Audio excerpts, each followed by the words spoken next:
I'm Sam Mayfield, and we are here at the National Conference for Media Reform in Boston, Massachusetts. We are here with media makers and media educators, and we're going to spend some time getting to know what brings people here, what the issues are that they are concerned about, and where the reform movement is going. Activism without intellectual thought is really dangerous, and intellectual thought without reason to do it is really dangerous as well.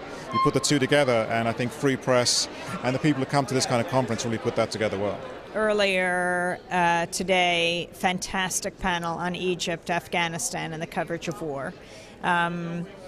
Sharif Abdel-Quddus was the first speaker, Democracy Now! Senior producer, and he's just done such a remarkable job covering the uprising in Egypt, the 18 days that rocked the world.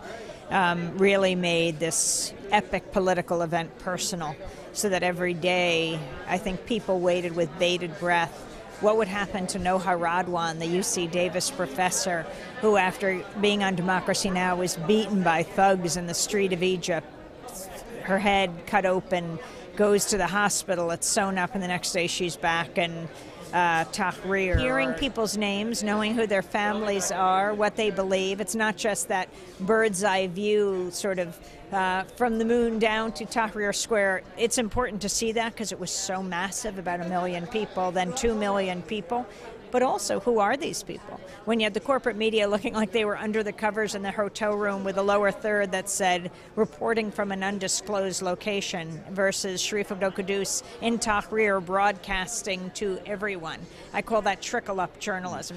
One of the opportunities that we see as an organization is to start looking at cell phones as political devices. And you need to look no further than what's been happening in North Africa and the Middle East, where people are using cell phones to document atrocities by autocratic regimes on the streets. And there is so much power in that ability.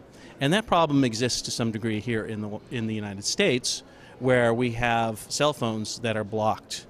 We have networks that are blocking certain applications and devices, and increasingly we see that as an area to do a lot of good organizing around, to get people really engaged in defending this notion that my cell phone is political. What does this mean in the future when we think about consolidation of media outlets, and for instance AT&T, right. What does that look like? Well, that's a problem, right? Right now AT&T has proposed a $39 billion merger with T-Mobile, and when those two entities come together, you'll have between AT&T and Verizon, which is the other player, controlling nearly 80% of the market for cell phone access. AT&T and Verizon are opponents of network neutrality, this idea that we should have open access to the internet.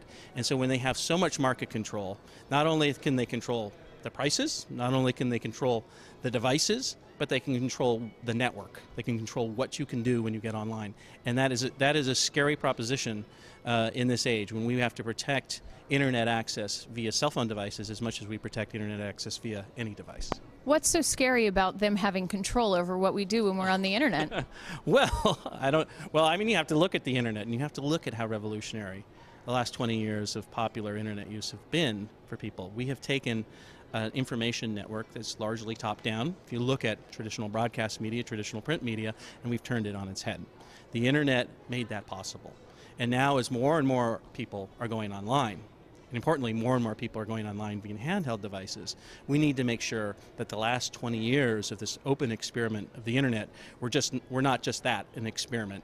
And you'll see that has happened in various cycles of other disruptive media. There's a period of openness where there's sort of a blossoming of 1,000 flowers, and then after a couple of decades, when industry players figure out what's going on here, they move very aggressively in concert with government regulators to close down those networks. I've been in this business a long time. I've been a journalist, a practicing journalist for over 40 years. I've done print journalism, I've done radio, and I'm now in the television business. There is no such thing as objectivity in journalism.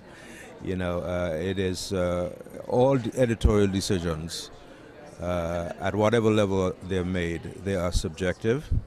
They depend very much on the political orientation of the editors or the producers who are making those decisions. And it's a myth that the corporate media likes to perpetrate. It's sort of in their interest to say, I mean, take Fox, for example. You know, Fox calls itself balanced, right? Truthful and balanced network, truthful and balanced news. It's but the product is quite the opposite, isn't it? Totally biased, totally in favor of corporate interests. Well, I think one of the most critical things going on right now is the rise of is the very deliberate rise of irrationality, and the very deliberate use of emotion and narrow identity to appeal to especially white fears about what's going on. What do you mean white fears? Well, fears, I mean, the Tea Party movement, even though it may be a relatively fringe movement, is very powerful within the political realm. And there's no doubt that that is being pushed by fears of what is happening or fears by the stories that have been told about how black people are moving in and taking over what should be the rightful property of white people. And the fact that so much is made of Obama's race as a central kind of hinging aspect of this. I mean, that's really dangerous. Now, I don't believe the people who are funding this, like the billionaires, like the Kochs, I don't think they really believe that. But they know that they can utilize this audience around those fears to support their own right-wing corporate agenda.